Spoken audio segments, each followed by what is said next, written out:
Hello and welcome back. Susan Zummo here, intuitive and originator of soul patterning harmonics. Speaking of which, I'm going to be doing a soul patterning harmonics training in September 13th. And I would strongly recommend that if you are interested in working with your Akashic record, working with and being in contact with Metatron, and also working with your guides to heal through the Akashic record and to bring out your innate gifts through the Akashic record, that you might want to contact me and get into that class. It is an absolutely wonderful class, and everyone who's taken it has benefited from it. I'm also going to remind you that on July 12th, we have the fifth portal, which is accessing the Master Healer. And on August 23rd, the sixth portal, which is going to be restructuring relationships. So very enlightening, very important, and I think very, very profound classes for you. All right, so if you're interested, just get a hold of me, contact me, all that good stuff. Well, I said last week that I was going to be traveling, right? And I am. I'm going to be traveling to visit family, children and grandchildren this year. And I was thinking about family and about what family means to me. And my guys came in and they said, "You define family very differently than we do. We define family in a very personal way. And family is family that relates to me, right? My family, my community, right? My grouping, my soul family. And it is a very personal experience for us. Now, some people have the ability to think about family in terms of the family of man.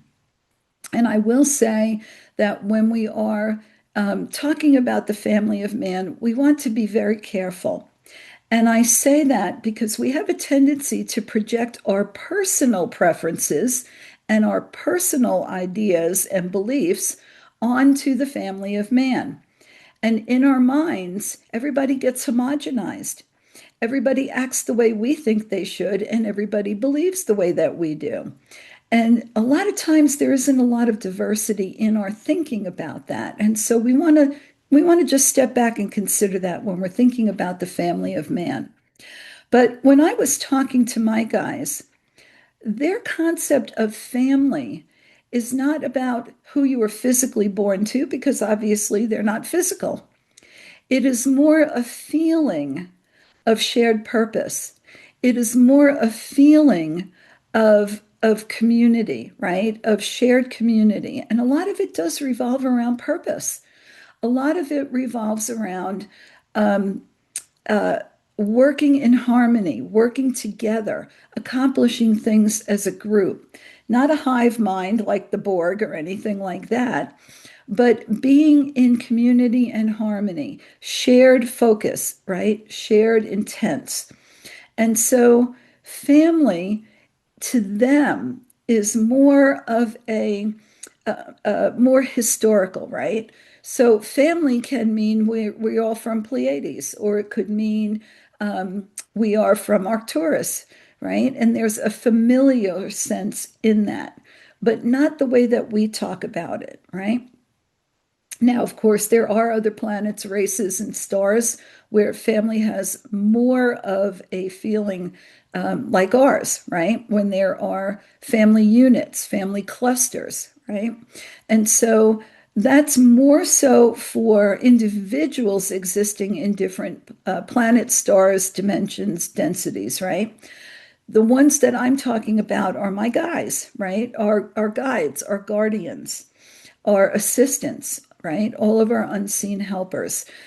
For them, we are family because we share a purpose, right? We share a mission. We share a goal together. Now, sometimes that goal is to just get my little butt to heaven or to expand my consciousness. Sometimes the goal is to accomplish a frequency jump on the planet. Sometimes the goal is healing, mutual healing, right? So family is a lot more diffuse, I think, for them than it is for us. Now, if you were to visit another planet, where there are family units, it would probably look a lot like ours. I don't know that it would be as volatile. We have a lot of emotion on this planet. And for us, family can be a very charged word, can it? Depending upon what your experience was of family, how you experienced family. I have to tell you that probably the hardest truth that I ever had to accept was that I chose those parents, I chose those siblings, and I chose those experiences for my soul growth and for the wonderful DNA that they gave me. And when you are going through a tight spot with family, it is very hard to wrap your arms around that. But it really does help to do it.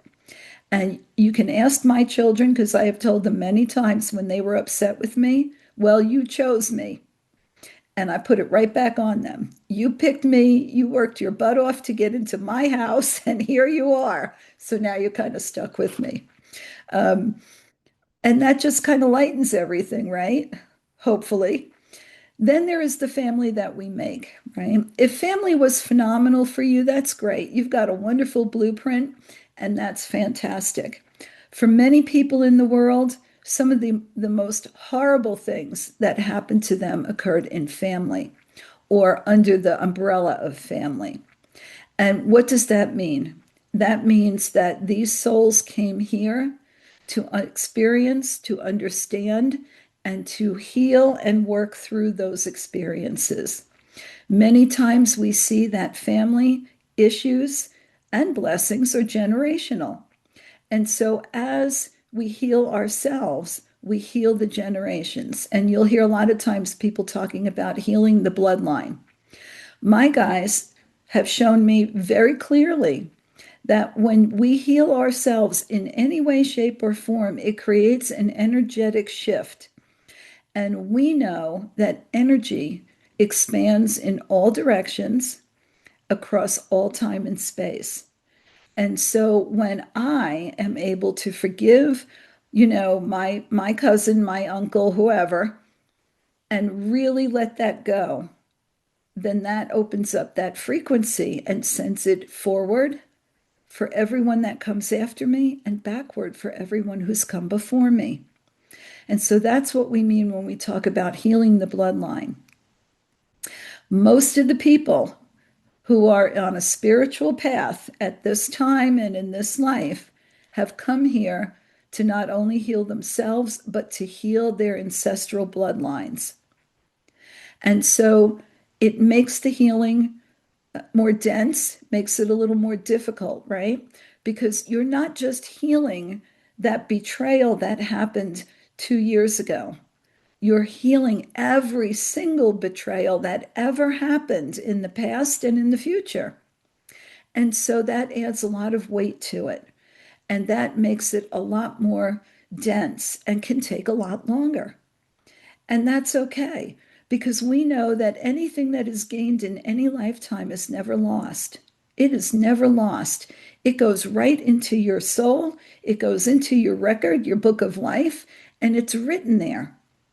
And if you want to, you can go find it, right? You can go look at it. That's one of the things we do in soul patterning. We work with the book of life, your ancestors' lives. You have access to any book in that library that you can get to through your frequency and your vibration, right? Everything is frequency. We know this. So when we talk about family, many of us have worked through or are working through issues in the family, and we have sought out family that we say was not necessarily born into, right? We create our own family, and that can be absolutely wonderful. If you are unaware, you will create the same family that you just ran away from. You will create that family in the people that you choose to associate with, either work or in personal relationships.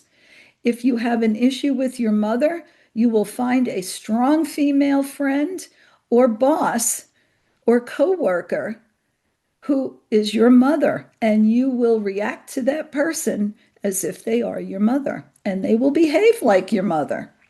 And so it would behoove us to recognize that and to go within and work on ourselves and shift our energy and release our issues, right? Our healing.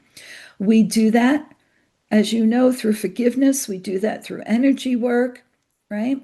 There's all different kind of ways to heal. And I imagine that those of you who are watching these videos are probably experts in self-healing. And if you are not, find someone to assist you. Find a healing modality that you can apply to yourself.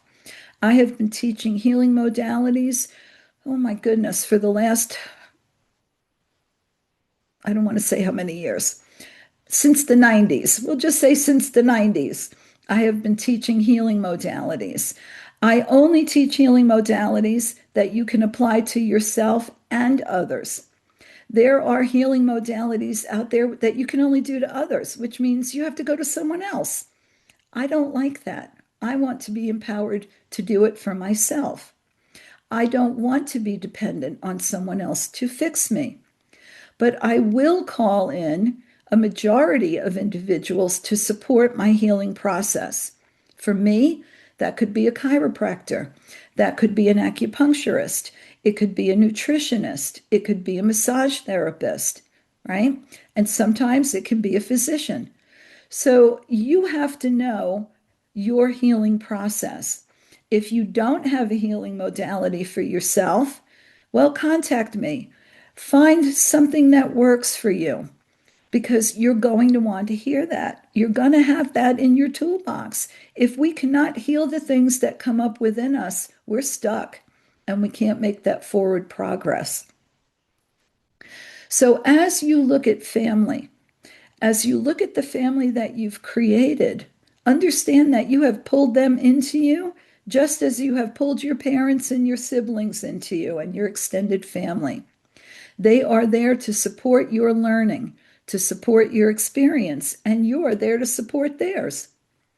And so you have a role to play as well. And so when we think about family and we think about healing, I want us to remember that we can heal through love, we can heal through laughter, we can heal through compassion and kindness. You know, some of the things that my kids used to do that drove me crazy, I just laugh about it now. It just makes me giggle because they're still working on it, right? And so instead of it getting under my skin or that behavior annoying me and I feel like I have to say something about it, I allow them to be who they are. And I just kind of giggle about it, right? Just the way I giggle at myself when I stumble, when I take a step back and need to regroup before I take a step forward.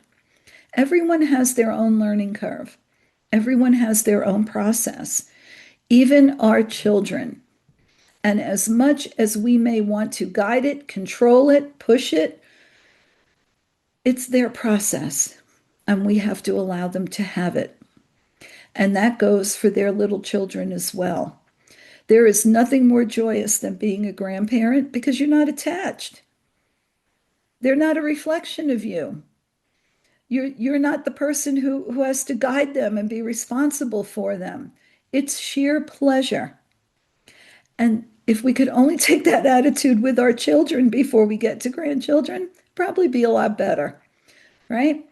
So, you know, for the wonderful school teachers out there, they do the same thing. The good school teachers, they teach those children as if they were their own, but are not attached to their result. When those children leave their classroom, they know they don't belong to them. And so they allow them to be who they are. And that's the way that we want to look at family. We have to allow people to be who they are.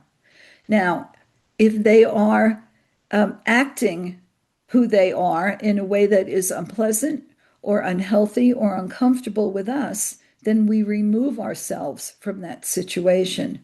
But that doesn't mean that we have escaped what we need to get out of it and what we need to learn from it. And if we don't look at that and we don't resolve that within us, then what happens is we just create it in another individual. We pull someone else into our lives to help us work through that. So you don't have to stay in a bad relationship to heal yourself or to work through it. Some people do, and that's okay. That's how they choose to learn. Some people choose to leave the relationship, but then if they don't work on it, they find themselves in the same exact relationship all over again. I can't tell you how many times I've seen people reproduce their families in the outer world and be absolutely amazed when I tell them that their boss is their daddy and their best friend is their mommy, right? It's amazing, but it's true. And if we can embrace that, we can move forward and we can experience movement up and down that ancestral line. Now, my excitement about that is healing the future.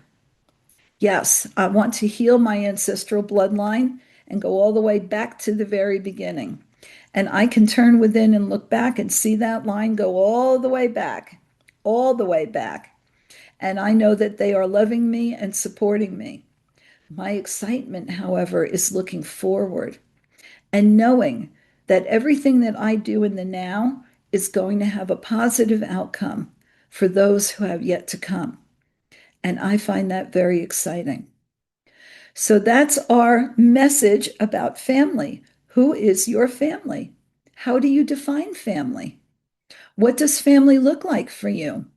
For some people, family means that we're glued to the hip. We do everything together, right? We spend every Sunday together for the next 50 years, for the last 50 years, and that's wonderful. For some people, family means I send a card at the holidays and maybe a phone call. And for some people, family means I don't have any contact with you and I don't need to. All of those and everything in between is absolutely perfect. The reminder is to continue to look within and gather what we can learn from it and then let it go. Once you learn algebra, you don't have to keep going back to school to learn it all over again. You got it. Once you learn how to read and write, you don't keep going back to elementary school to learn how to read and write. You learn it, you've got it, you move forward from it. You don't keep going back and relearning it. And letting go is the last step, the most important step, and usually the hardest. Let go. Just let it go. There's no point in holding on to it because when you get to the other side, it's not going to matter. So if you have a grudge, if you have a hurt, if you have a betrayal, and you're working on that and healing it within yourself, remember to let it go. Leave it, and walk away. All right, there you have it. I'm going to tell you that I consider you all my family in a way that I consider my galactic family and my soul family. We are all connected. We are connected in oneness through source, in love, compassion, and in joy. And so, family, until next week, I wish you many blessings.